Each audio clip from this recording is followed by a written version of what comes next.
Okay, let's see here. First thing I want to do is clean up this gradient. And I'm going to use Graxpert, which is a free tool to download and use.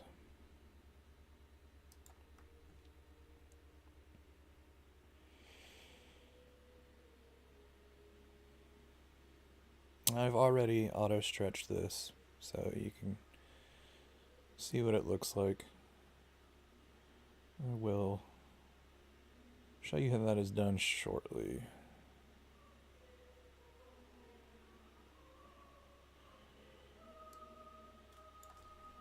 So that's the image without any stretch. And if you want to auto stretch it, you just come up here and hit this little nuclear button on this tool called the screen transfer function. And you can find that from the processes window here at the top, right here.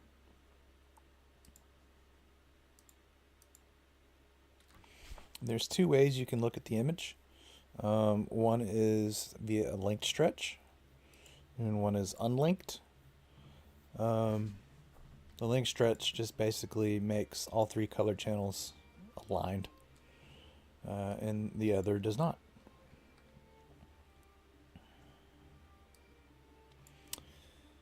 So I've got my image here with the gradient removed. This was the original, and that's with the gradient removed. And you can tell, I'll just do a side by side here. Just slightly this less green gradient that went from left to right. And it is just kind of a bit of a flatter image.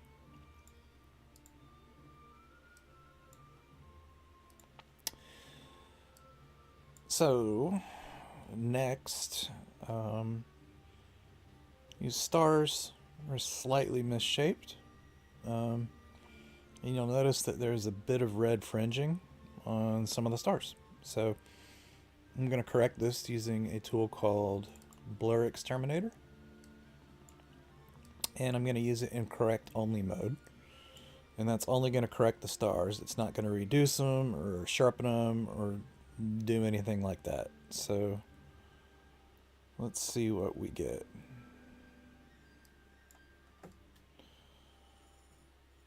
Wow, I'm dropping frames.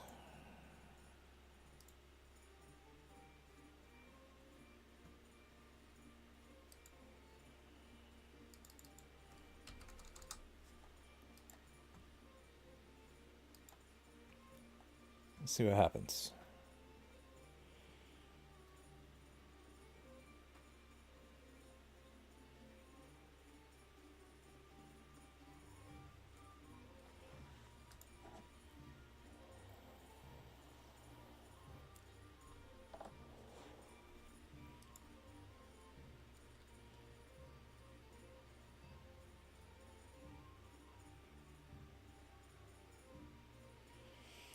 Hopefully that improves. I had to drop my bit rate a little bit.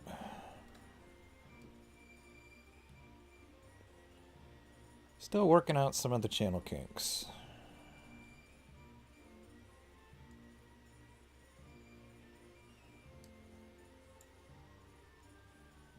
Okay.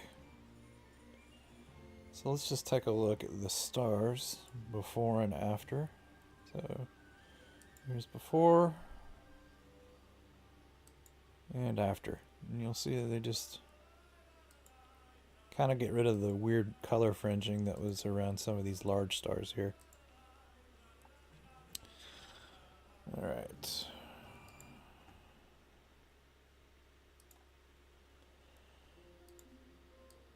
The next thing I want to do is plate solve this image.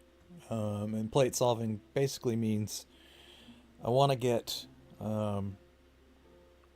a location for where it is, and I want to store that information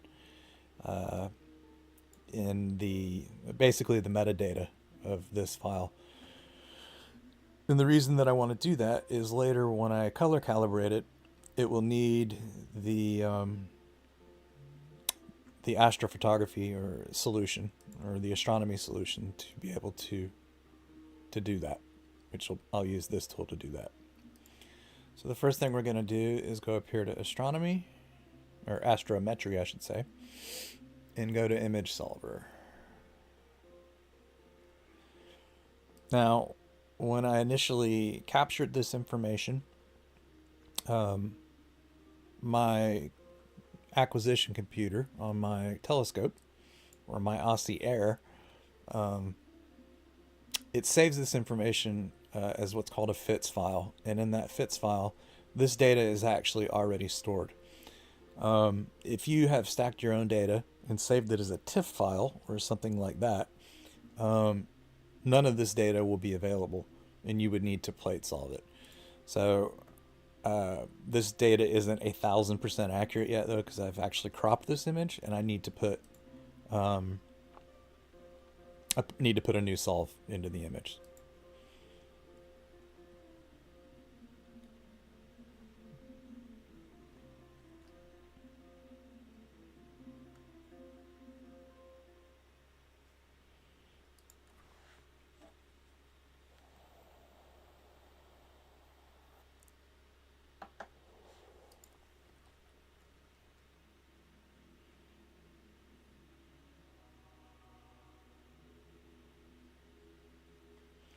And over here, it's got the information, and it's going to go through and it's going to save all that. Here it tells you where the image center is by RA and declination, and then it'll go through its routine, and it'll save that information in the what's called the FITS header.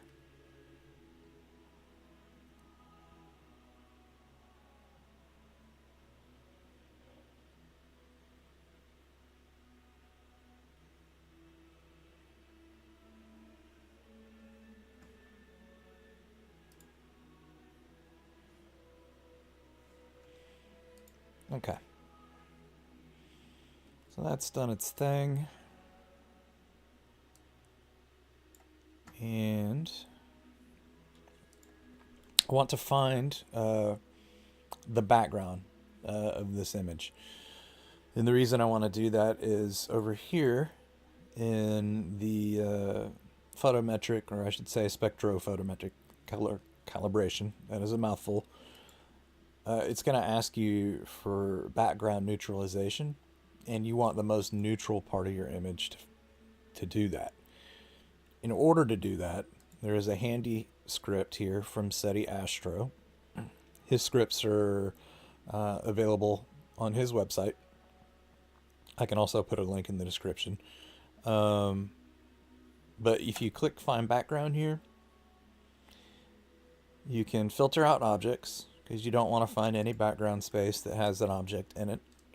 And I like to decrease the size to 25 and then search.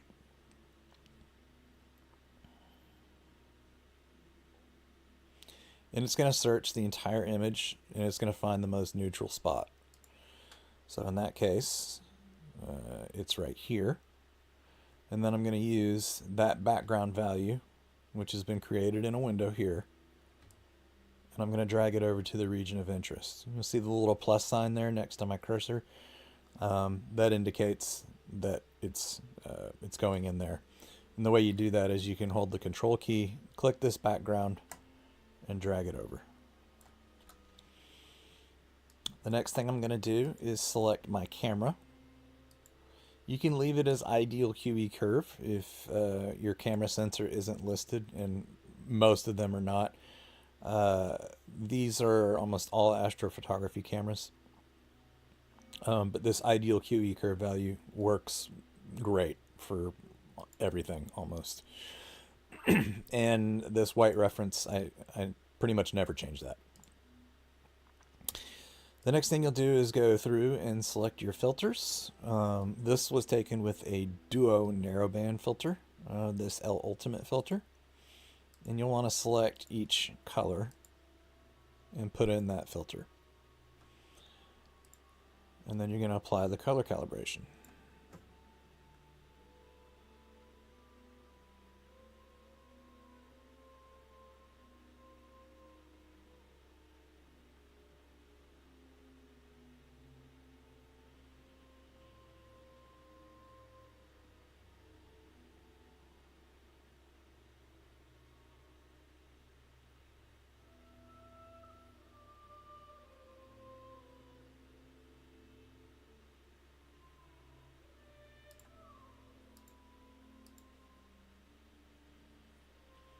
Okay, so that's our color calibrated image. And this was done after it's been color calibrated. It will always give you a linked output. What I mean by that is your color channels will all be aligned. So were you to want it to look like this, as opposed to this reddish hue, which would be the more natural color, you can use an unlinked stretch. And I have a button stretch for that, which will do the same thing. And it does it via some very fancy pixel math. Don't ask me what any of this means, because I don't know. I just know that it works. Or you can also do a manual color calibration, which is available right here. Just gives you a different color image. Both are, it's basically 6 of one, half a dozen the other, depending on how you want your image to look. So in any case, I've chosen this one. Next thing I want to do is sharpen these stars up a little bit. And I want to get a little bit more definition here and some of this detail. So we're going to go back to Blur Exterminator again. And this time, instead of doing correct only, we're going to sharpen our stars. And then we're going to sharpen non-stellar. And the non-stellar sharpening is basically all the nebula that you see. Before we do that, I want to figure out how the light in this image is spread across the image field. And the way we do that is with this little tool called PSF Image. Now you can use this automatic PSF and let Blur Exterminator calculate it for you, and that works fine. I found that I get a little bit better and more accurate results if I do it manually.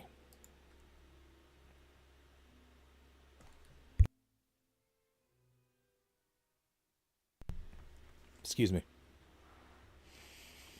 Typically when I'm doing this, I like to use a sample size of around 1200 stars. So I'm going to increase this sensitivity up to give me less star samples.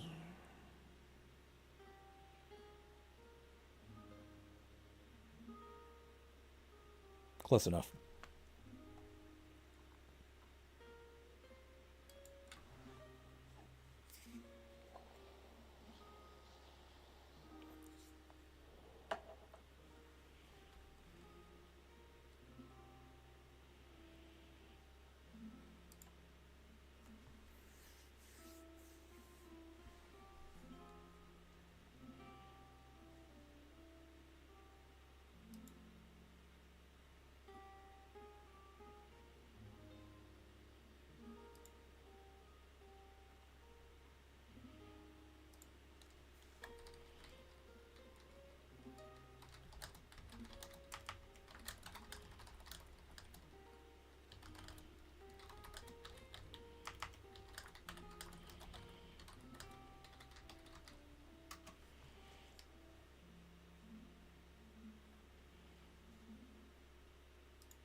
Okay, so in order to calculate this PSF number that we're going to input over here, we're going to take an average of these two metrics.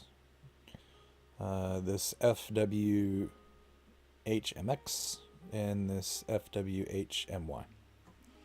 So I'm going to open up my trusty calculator.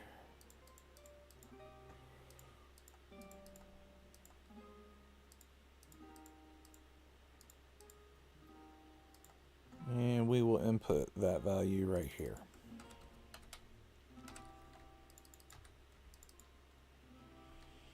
As far as the star sharpening goes, sort of a do what you like. There's no right or wrong way. It just kind of depends on how sharp and how small you want the stars. They're actually already pretty small in this data, so I'm going to do it at 15%, and we'll see how that looks.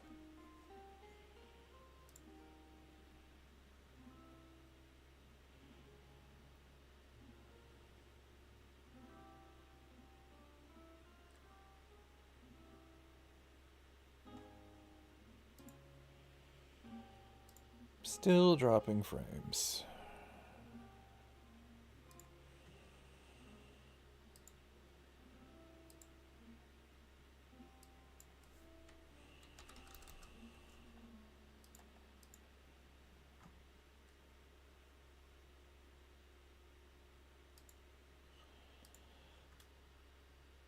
Sorry guys, while I mess with my encoder settings here a little bit, I'm trying to figure out what works, what doesn't.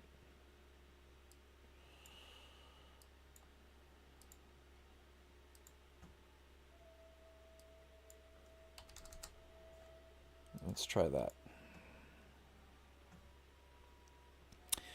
Alright, so again, before, after, before, after. It's a pretty subtle change. And then we're going to look at some of this sharpening in the nebula. Most of the change is really subtle, and it's in the stars. And that's fine. I'm okay with that. Alright, so next deal that we've got it color calibrated, our gradients removed. I want to remove the stars, and I'm going to do that via Star Exterminator. I also have StarNet here. Either of these tools will remove your stars. StarNet is free, Star Exterminator is not. They both do a good job, and to be honest with you, I use both. Just sort of depends on the data which one works better. But for this data, I'm going to use Star Exterminator.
Okay, so there's our stars.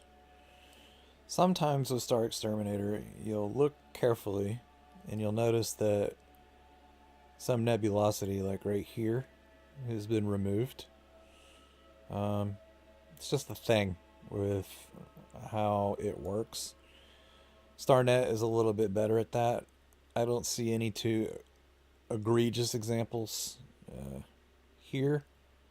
So I'm going to use this as my stars and stick with that. So I'm going to rename these BXT stars because they're blur exterminated. And I'm going to minimize the stars for now because I'm done with those at the moment. Next thing we'll use is Noise Exterminator. Again, this is a paid tool for doing noise removal. And there was actually an update put out for this yesterday that does something pretty cool. It will actually do your color noise as well. Previously, I had to run another tool called MMT, Multi-Scale Median Transformation, in order to do color noise. And I'll be honest with you, there are about 100 different ways you can do noise reduction in your astrophotography images. This is the method that I prefer. But again, you don't have to go out and pay for a utility. For instance, Graxpert, free tool, offers a denoising solution as well. Pick and use what works for you. There's no right or wrong way to do it. There are some better ways, so to speak, but all of them are effective. So in any case, I'm still dialing in this tool and its new updates. So I'm just going to take it and apply it and see what it does. And when we're talking about color noise, I'm going to zoom in real close. You'll see all of this splotchiness and these different colored pixels. And that's all color noise that's in the image. And I'm going to try and clean that up.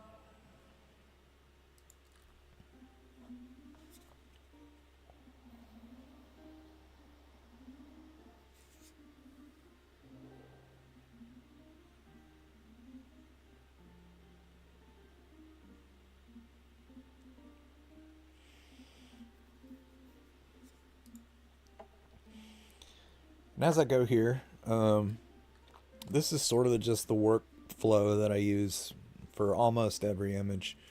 It does change a little bit depending on the data that you're working with and its quality. But for the most part, I stick pretty rigidly to my workflow. I might tweak a couple things with how the tools are used, but the order in which I use the tools always stays the same. And the reason for that is when I get to the end and I'm done and I have my result, I want to be able to go back and repeat that result. And if I have a workflow where I've skipped around a whole ton, I've used different tools at different times, I found that I'm never able to repeat what I've done. So in any case, Noise Exterminator is done. And again, there's a before and there's an after. All right, so at this point, we're ready to stretch the image. Keep in mind that what we're looking at is an auto STF. So this is how PixInsight has looked at it and gone, this is about how it would look if you were to stretch it. So now I want to actually stretch the image. And in order to do that, I'm going to use a tool called Generalized Hyperbolic Stretch. This is an available script you can download for PI. Easy to find with a quick Google search. Again, there are a couple different ways you can stretch. A really common one is to use a histogram transformation. You can also take the auto stretch and apply it. I'll show you. So sometimes you look at the auto stretch and think, well, gosh, that's pretty darn good. If you take this little arrow right here and you drag it down here till you get this little hourglass symbol, you can drag that and put it on that bar, and you can apply that via this triangle to your image.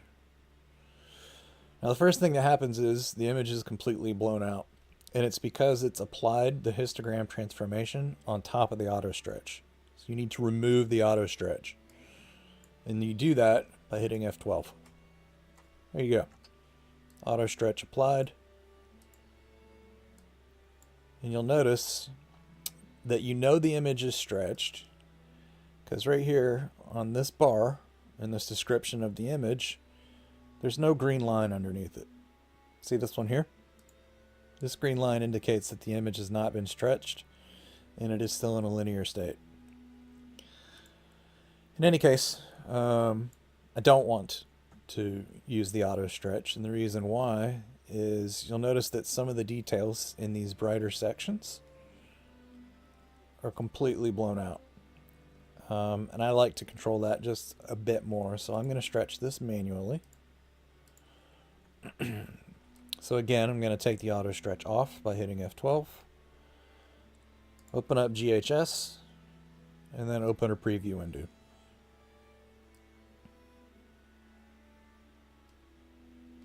Okay.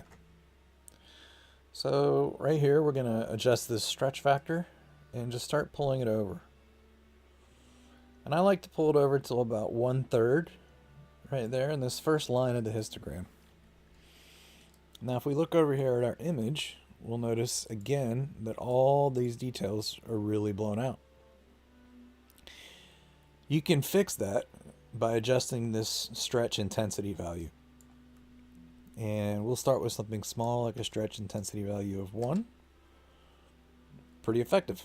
So here's a 0.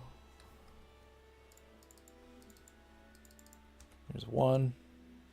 And we'll just take a look at 2 just for giggles.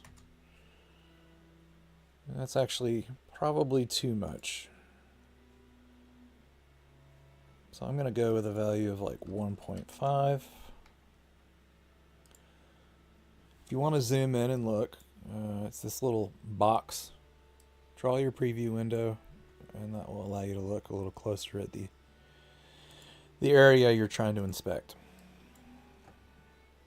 Alright, so that's our first stretch. I'm going to apply that by hitting the square.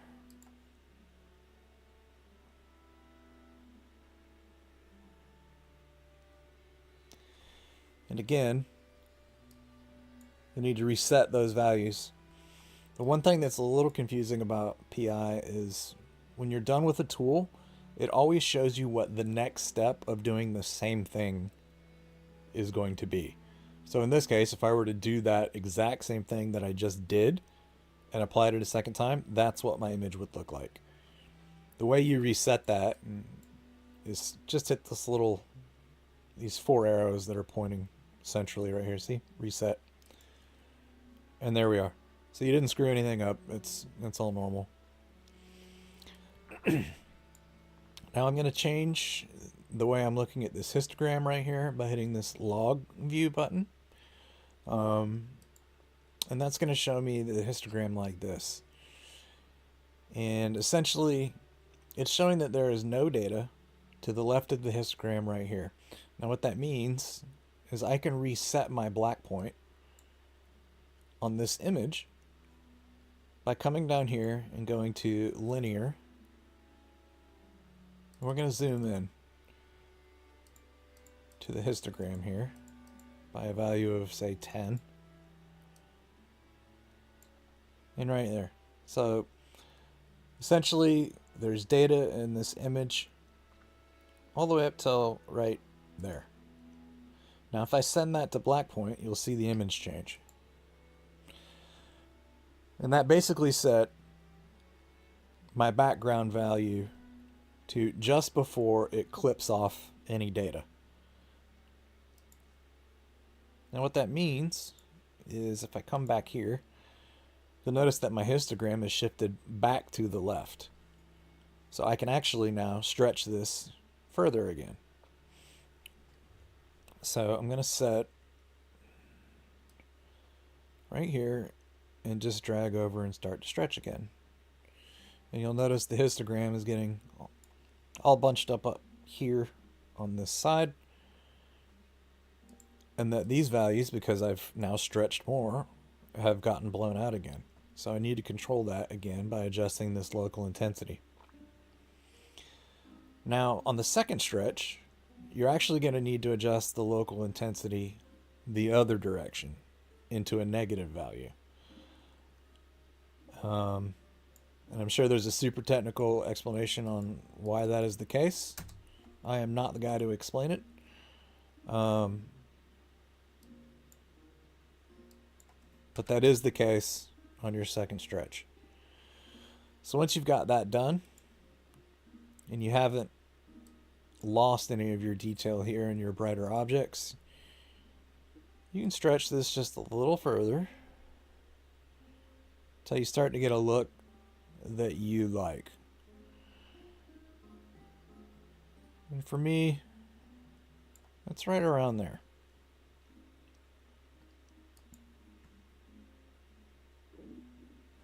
I'm going to reset it.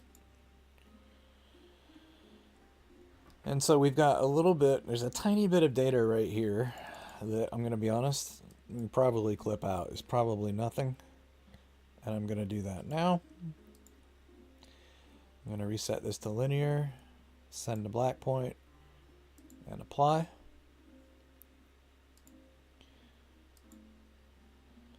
And there's a little bit more room to stretch here at the end. And the way I'm going to do that is use this tool called an arc sign stretch.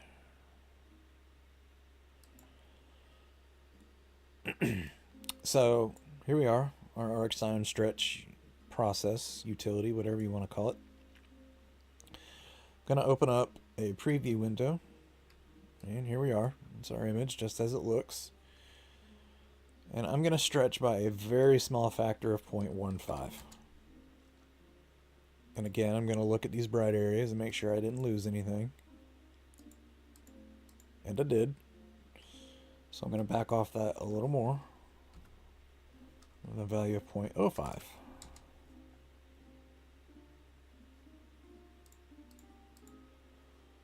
Let's see what that does to the overall image. Just a small amount of brightening. So the next thing we're going to do is estimate the black point using this tool. I'm going to protect highlights as well. So estimate black point. And when you do that, it's going to give you all these beautiful colored dots. And these indicate areas where you can start to reduce those values and make all those little colored pixels go away.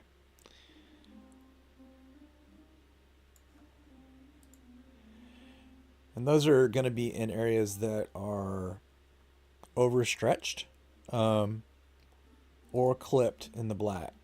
So I want to go to an area that I know is really dark, and I want to see if I'm clipping any of the pixel values. Yep, there's one right there.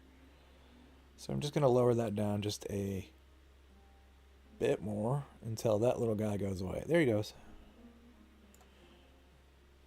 And we'll check one other dark area of the image. A couple right there. Not really going to worry about it. Not a big deal. But I typically don't like to clip anything in my data. Alright, so I'm going to apply that.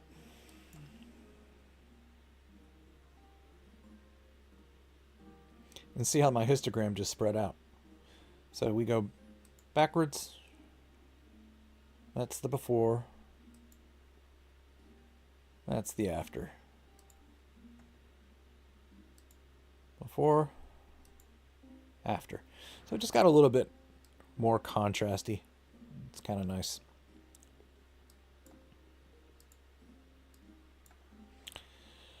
All right, so what do we want to do next?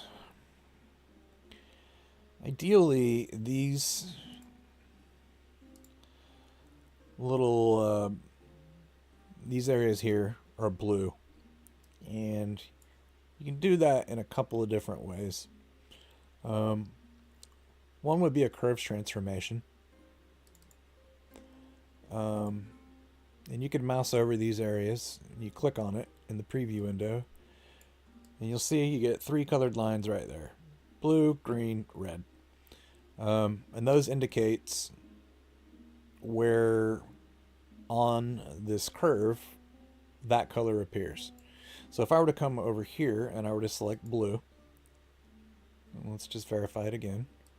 Yep, your blues are right there. And if I were to come over here, your blues are down lower. If I were to come up here in the bubble, blues are up way high. So here in the lobster claw, I'm going to try and do that first. I'm just going to raise up the blue value.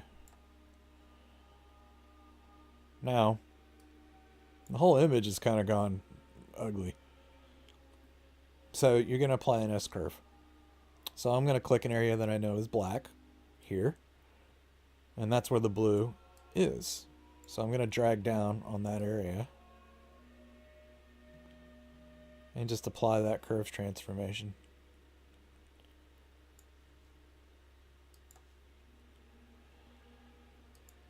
And then we're going to rinse and repeat. So I'm going to try and get the bubble looking just a bit bluer. Blue values are way up here. Yep. Same thing. Drag back down. I'm just going to do a series of S-curves until we kind of get the look of those areas correct. Or how we want them to look. I don't want to say correct because it's not really a wrong way. Keep in mind that when you're adjusting this R, G, and B here, these curves values are actually affecting the luminance of these areas. So you'll notice that where I had been so careful on my stretch to keep these areas from blowing out and getting so bright that you can't see the detail, that's not been the case. So I need to actually fix that. And the way I do it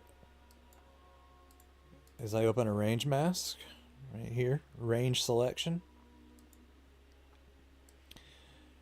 And if you adjust the upper limit, this is going to show us what our range mask is going to look like. This upper limit value here, if you start to drag it down, it's going to highlight your brightest areas first. So you'll see them start to come in. That's the bubble. And that's that other bright section right there. I'm not sure what that is. Let's look. This center section of the lobster claw. And then I want to smooth this out and just essentially convolute it and make it blurry. And you can do that with this smooth this slider right here. So I'm going to apply that mask.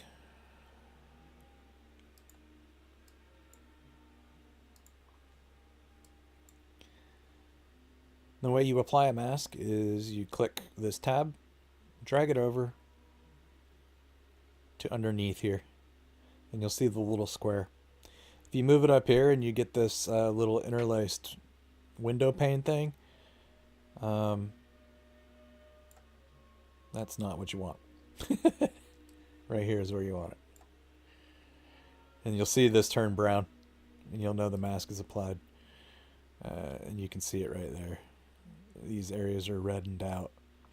Now right now, the areas that are red, those indicate that those are being protected. And we want to invert the mask. So if you right click the image, go to mask, and click invert, now you'll see that that area isn't highlighted in red and everything else is highlighted in red. And we can go back in here to GHS, open a preview window,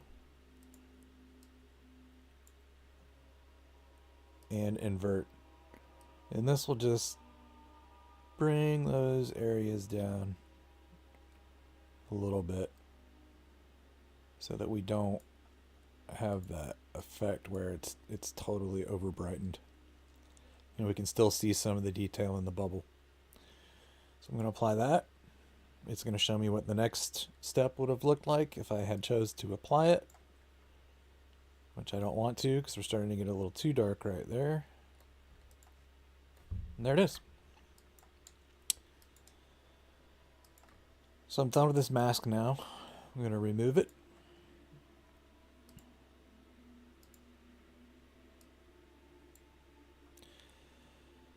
And give me one sec, guys. I'm going to take a drink and a quick break.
Okay, I'm back. So the background to me still looks a little too blue. So I want to just now adjust the lower value. So I'm going to set an anchor point right there. And just pull down a little bit and bring it back towards the red as opposed to the magenta. So let's look at a before and after. A little more than that.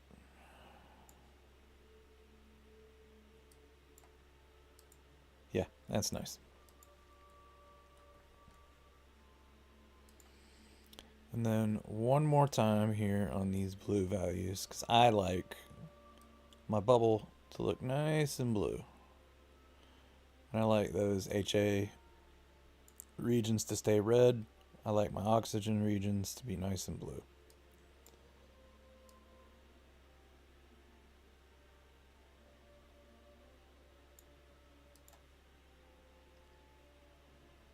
Don't want to go too far down or things start to go green.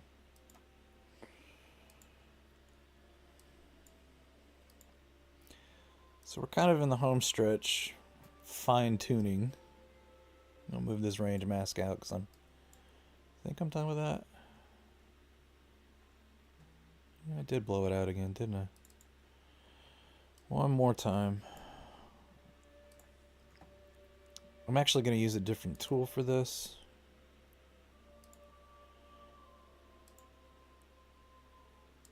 I'm just going to see if this works.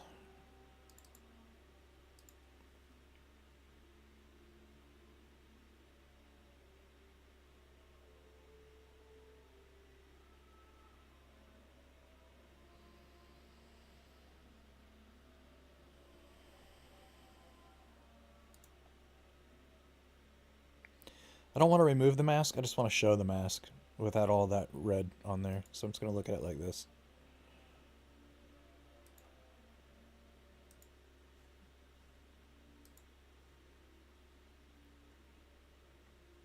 It's actually a bit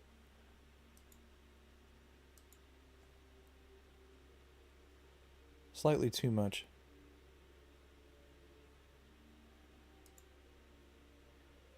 Do I like that? No. I'm going to do it one more time.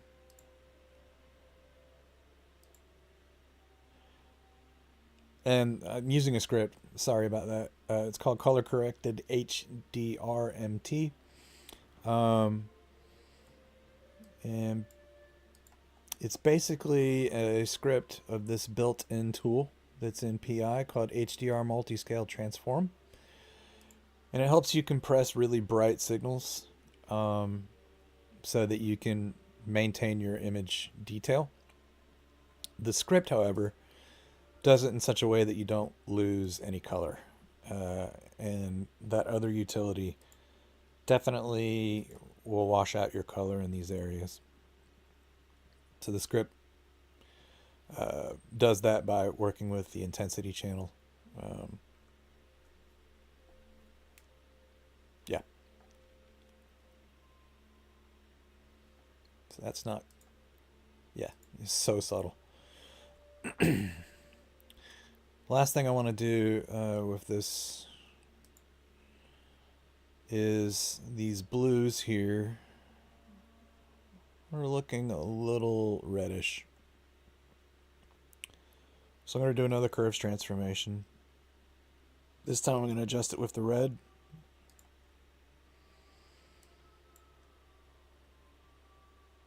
And I got a feeling I'm going to need to use a blue mask, but we'll try it.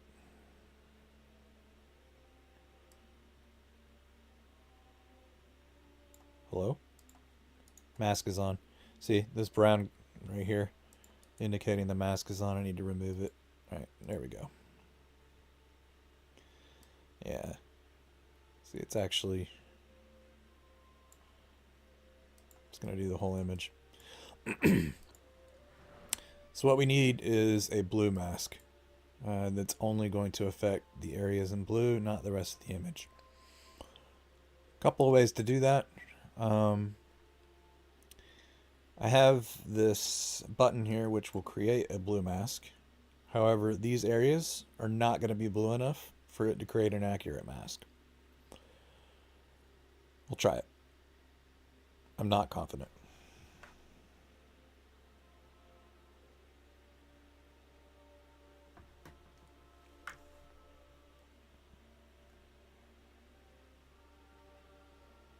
Yeah.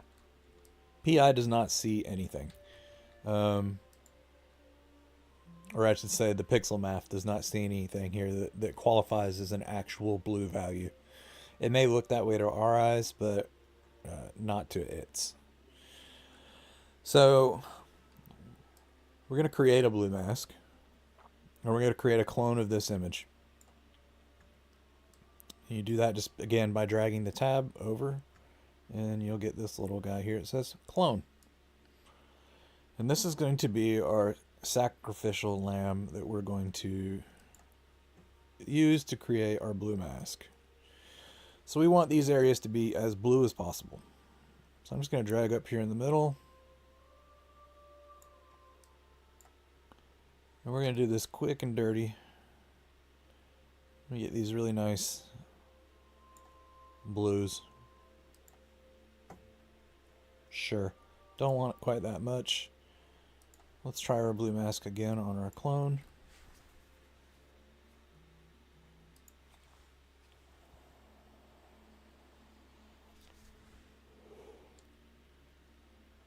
It's still more purple than it is blue. We'll see what it gives us.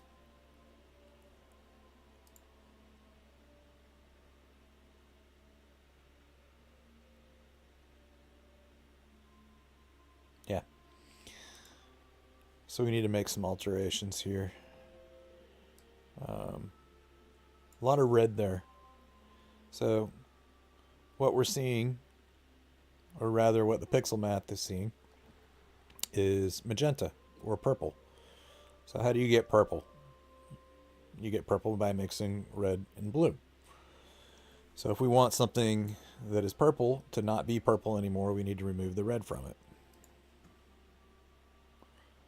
So right there, that red value, you'll see on my curves line. I'm going to drag that down. And suddenly, it starts to become blue. I'm going to apply that. And now we're going to try and make the mask again. And this is a bit of an iterative process until you get the mask to look exactly how you want it.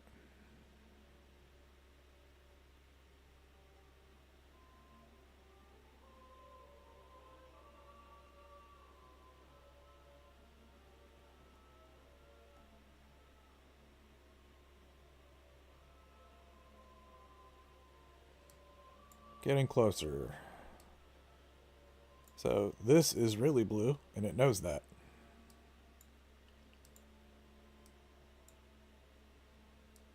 This is purple, and it knows that.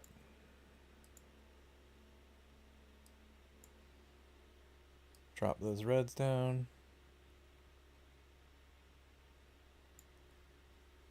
And one final time. This actually might be too blue. I think the background's getting too blue, and we're going to pick all that up when we try and make our mask here, but let's see.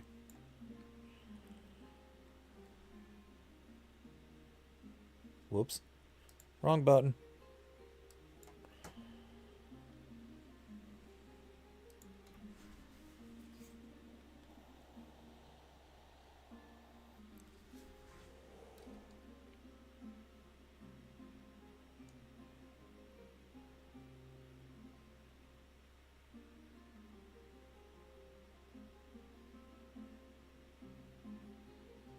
Perfect. So I got a blue mask now that I can apply to my image without affecting the reds. However, these values are like super bright, and you'll notice that there's a lot of background information that I was mentioning that we don't really need. And the way to get rid of that will be to open up a histogram transformation. Open your preview. Let's take a look at some of this background stuff here. And I'm going to darken it and clip that out because I don't want it. You can do that by dragging over here this little arrow and just pulling it to the right until that information disappears. And that's pretty close. I might be able to back off that a little bit. Keep some of this blue over here from the cave. And I like that, so I'm going to go ahead and apply it.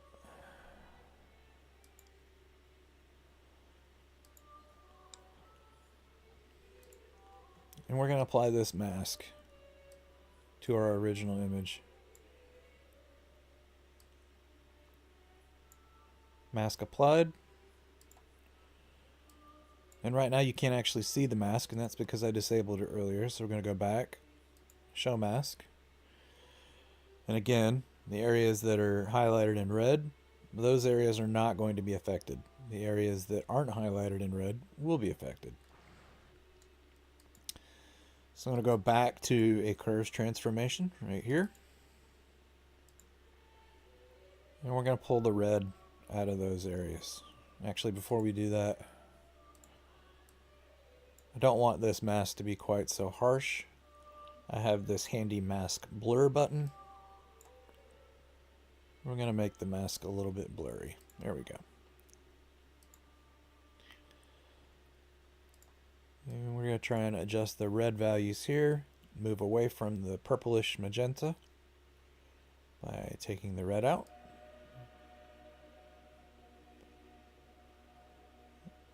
And bring up a nice shade of blue. And I kind of like a bit of a teal color, so if we splash in a bit of green here.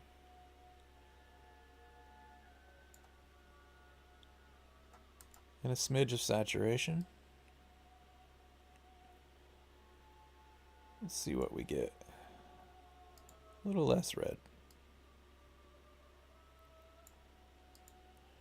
You can just tinker with these little sliders until you get the color that you want. I like that. This is a little too green for my taste, so I'm going to look and see where I can change that. That green value is way up high. Let's see if we can pull down. It's not going to work. That's alright. So we'll bring this down.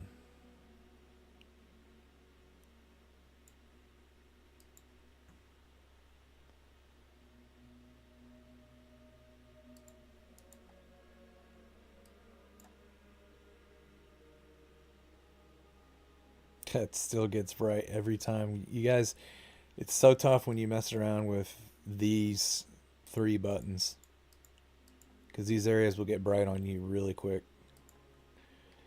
Thankfully, we have our range mask still here. Invert our mask. And we're going to back off those areas just a little bit again.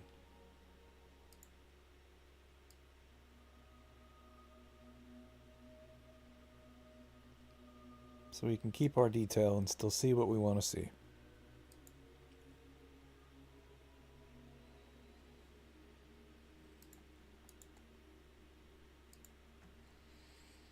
I think we're getting pretty close here. These reds are a little flat for my taste. So I'm going to use a tool here called Selective Color Correction. And again, this is a part of a script toolbox that I have. It's a set of tools that I've downloaded. And I'll show you. Sorry. If I come in here to Resources, Updates, and Manage Repositories. This is a list of my repository library. And that toolbox is, if I can find it,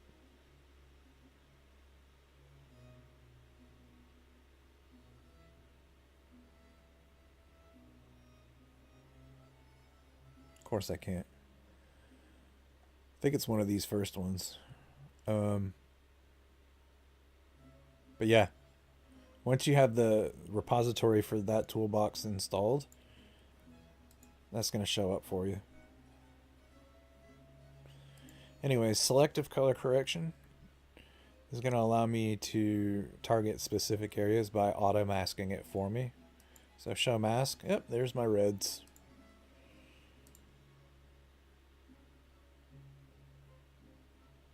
There's my blues. Really only got 2 color channels. The red and the yellow mask will always be very, very similar. So anyways, I'm going to change this red mask. And I don't want to change any of the luminance values of those areas. I just want to adjust the saturation. Get your reds redder. Too red. Well, something like that. I like round numbers. So there we go. And I'm going to apply that.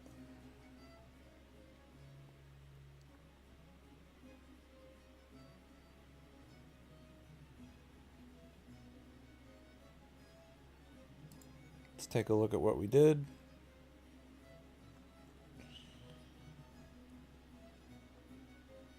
And it's a little grainy in here, so I'm going to do one last pass on noise reduction.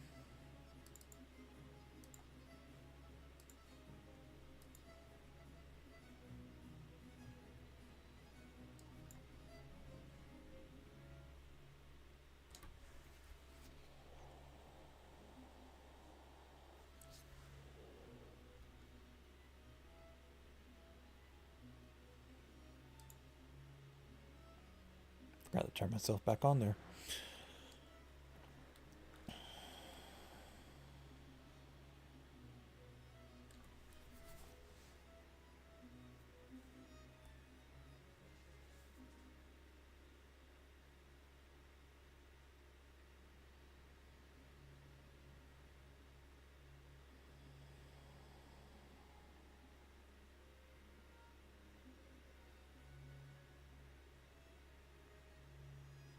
Holy smokes. New version of Noise Exterminator takes a minute.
Come on, NXT, you can do it.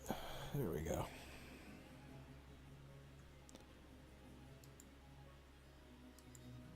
Yeah, a little cleaner.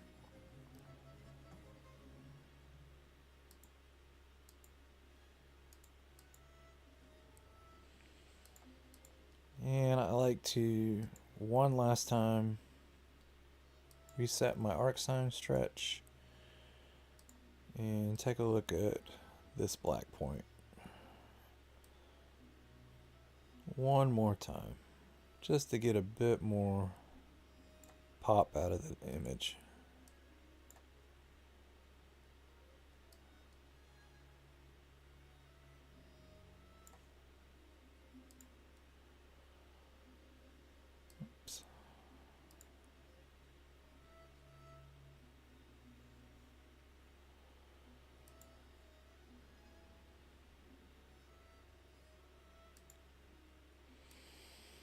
Alright, so earlier we pulled our stars out. And I'm done with this mask image. Close that. I want to put our stars back in. So, hello stars. And back to our scripts from Seti Astro. He has this fantastic star stretch utility. And we're going to remove the green noise from our stars because I don't like green stars. And we're going to show a preview over here so we can see what we're doing.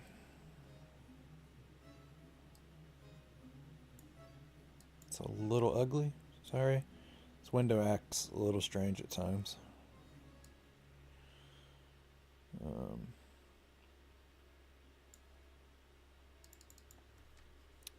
Gonna stretch the stars.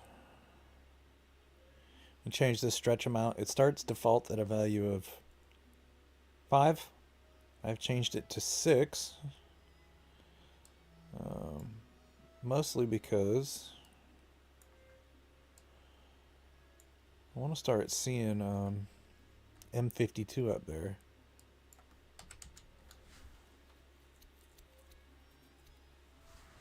Yeah. So I'm going to execute that. And again, the stretch was applied on the auto stretch, so it looks like that. So we want to take the auto stretch off by hitting F12. And here's our stars image stretched. Now, one thing about the filter I'm using is it tends to give you stars that are the wrong color. So to fix that, these stars are all kind of red looking.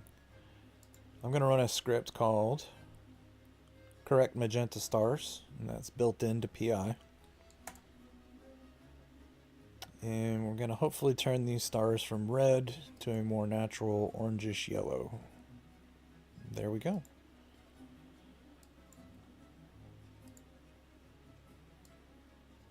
And then last but not least, just want to add some saturation via a curves transformation to our stars. Let's make them pop a bit.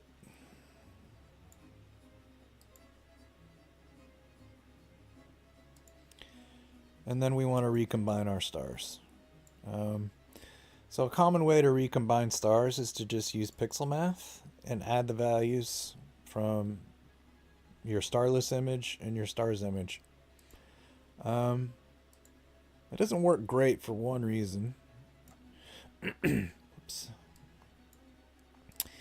Is your stars end up getting blown out and they're too bright.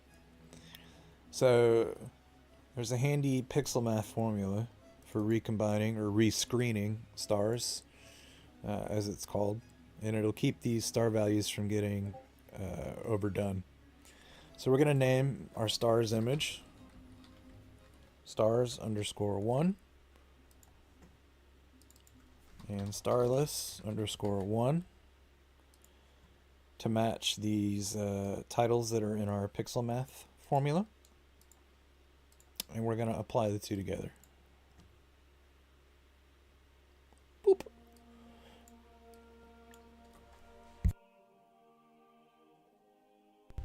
Excuse me. And that'll give us our stars added together in a way where they're not just totally overcooked. And the star stretch was probably a little bit much. But again, I wanted this M52 to show up. So I'm going to do a quick star reduction.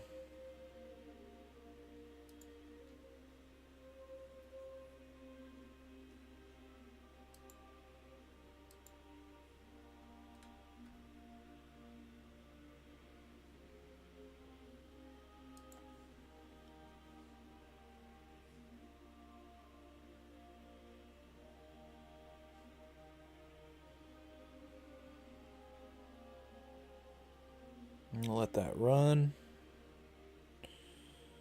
Let's see what it looks like. It's probably a little more aggressive than I want it to be.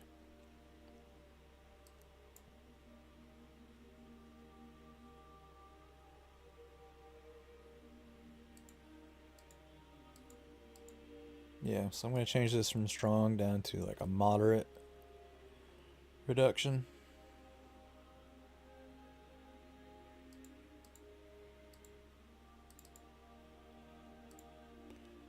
And I'm going to apply that.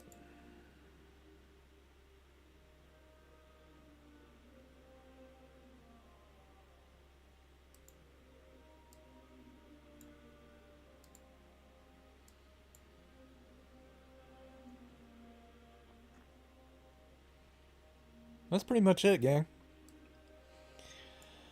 I'll stop there for tonight.